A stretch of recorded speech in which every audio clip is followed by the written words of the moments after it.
Assalamualaikum warahmatullahi wabarakatuh. Perkenalkan, nama saya Andi Saputra dari Prodi Pendidikan Matematika Universitas Madura, di mana saya masih berada di semester awal. Baik, di sini saya akan memaparkan materi tugas yang diberikan kakak minggu lalu, dan di mana saya mengambil tema tentang ketidakadilan hukum di Indonesia. Langsung saja, negara Indonesia adalah negara hukum. Sebagai negara hukum, tentunya penegakan hukum yang tidak memihak telah diatur dalam Undang-Undang Dasar 1945. Pasal 27 ayat 1 Undang-Undang Dasar 1945, di mana semua orang diperlakukan sama di depan hukum. Untuk menerapkan negara hukum, Indonesia dituntut untuk dapat menerapkan prinsip-prinsip yang dijalankan oleh negara hukum. Setiap manusia berhak memperoleh keadilan, baik itu dari masyarakat maupun dari negara, seperti yang tercantum dalam Pancasila di sila yang kelima yang berbunyi, keadilan bagi seluruh rakyat Indonesia. Hal ini sangat jelas bahwa seluruh rakyat Indonesia berhak mendapat keadilan tanpa terkecuali, entah itu pejabat, rakyat kecil, orang kaya, maupun yang miskin. Tujuan hukum adalah memberikan keadilan kepada setiap orang.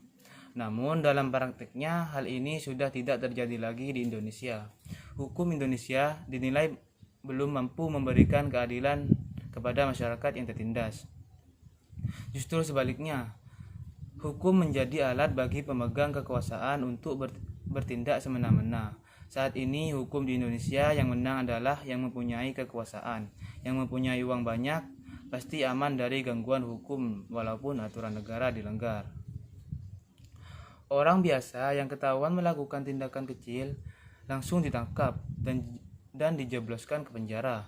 Sedangkan seorang pejabat negara yang melakukan korupsi uang miliaran rupiah milik negara dapat berkeliaran dengan bebasnya. Karena hukuman itu cenderung hanya berlaku bagi orang miskin dan tidak berlaku bagi orang kaya. Sehingga tidak sedikit orang yang menilai bahwa hukum di Indonesia dapat dibeli dengan uang. Beberapa tahun belakangan ini, hukum Indonesia semakin parah saja. Hukum seakan-akan bukan lagi dasar bagi bangsa Indonesia. Ada pengakuan informal di masyarakat bahwa karena hukum dapat dibeli, maka aparat penegak hukum tidak dapat diharapkan untuk melakukan penegakan hukum secara menyeluruh dan adil. Ketidakadilan hukum Indonesia niscaya telah memperburuk citra diri bangsa, sekaligus menjajah bangsa sendiri. Kita seharusnya merasa malu dengan moral bangsa ini yang begitu naif. Indonesia bahkan belum dapat dibilang sepenuhnya merdeka karena bangsa ini masih terbelenggu oleh ketidakadilan pemerintahnya sendiri. Hukum dan keadilan menjadi barang mahal di negeri ini.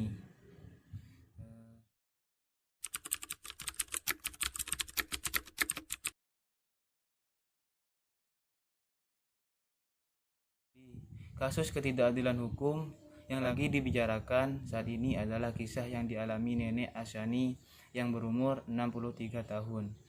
Dia benar-benar menggambarkan pepatah yang populer di masyarakat. Hukum di negeri ini tumpul ke atas, tajam ke bawah. Asyani dilaporkan oleh sejumlah polisi hutan ke Polsek Jati Banteng pada 4 Juli 2014.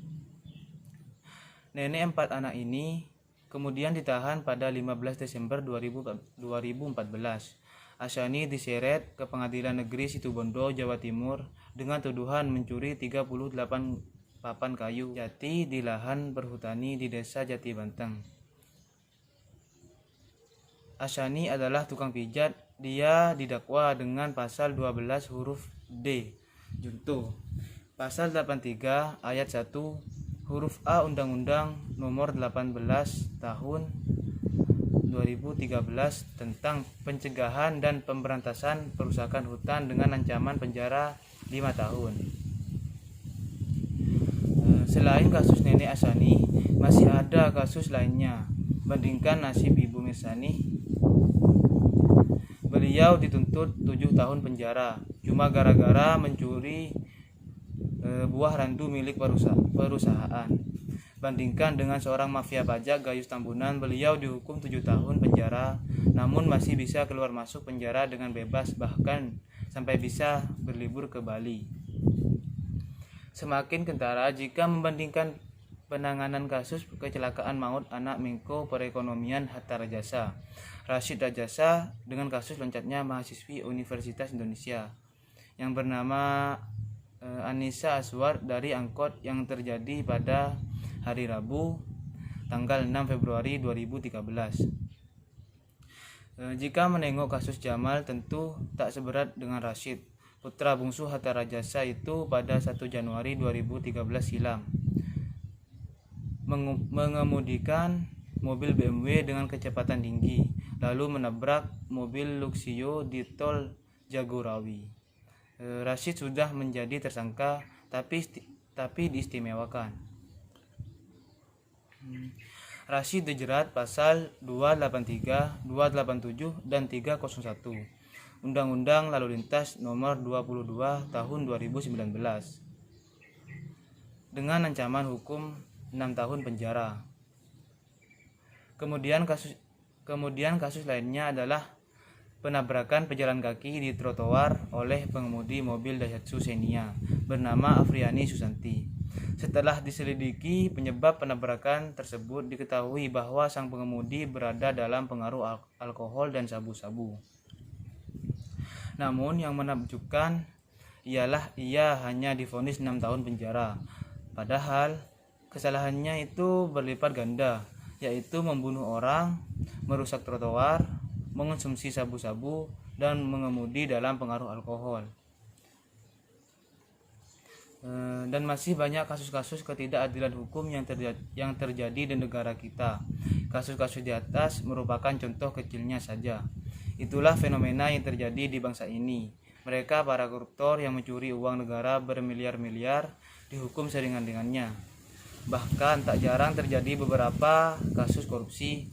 Para koruptor malah dibebaskan dengan uang jaminan atau hanya menjadi tahanan rumah. Manakah hukum negara kita yang katanya tidak memihak? Mungkin itu semua hanya kata-kata. Hukum di negara kita belum bisa dikatakan baik.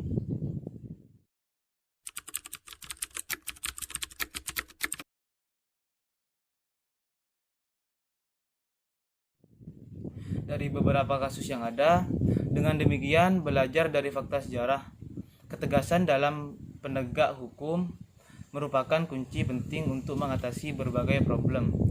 Selain itu, solusi yang dapat dilakukan pertama, melakukan reformasi birokrasi agar ia segera bersih dari sistem prosedur dan pejabat yang korupsi.